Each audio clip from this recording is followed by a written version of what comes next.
Welcome to the 2021 Heart of America Athletic Conference Men's Soccer Media Day. I am Erik Bergrud, color commentator for the Kansas City Comets of the Major Arena Soccer League.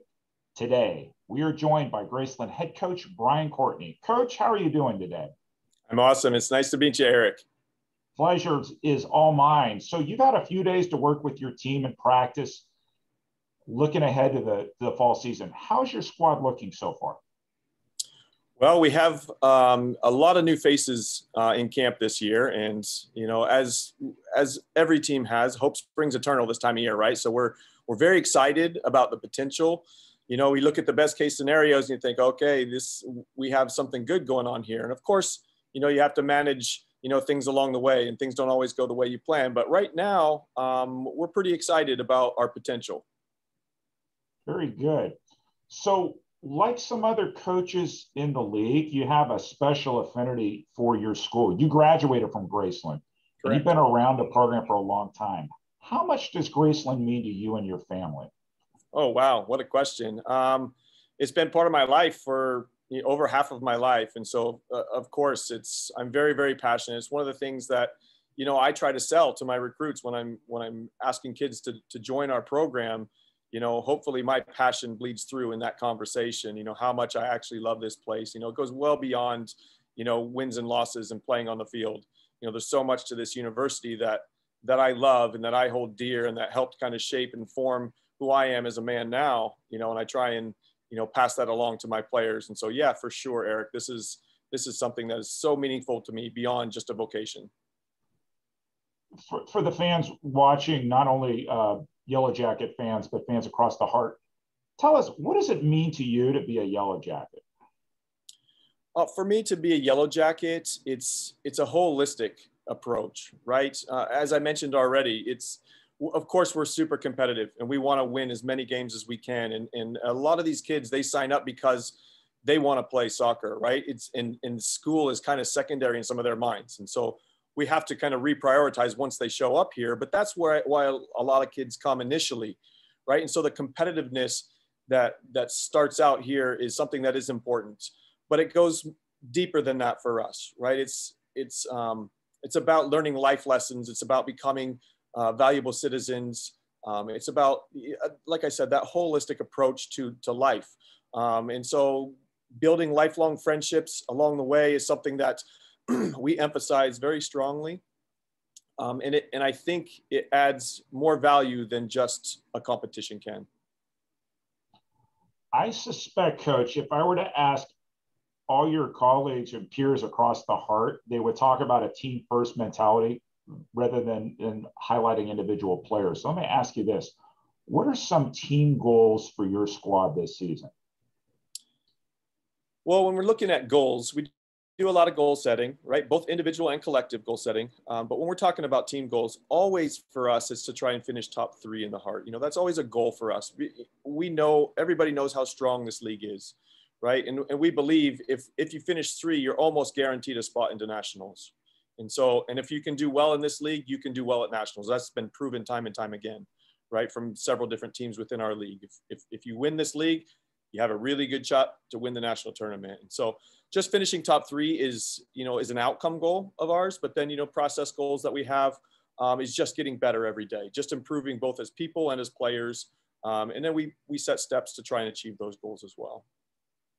So for Heart fans who are watching this today, who haven't seen Graceland play, if they see you on their campuses or say they travel to Lamoni to watch a road game, what do you hope they see out of a Yellow Jacket team this season?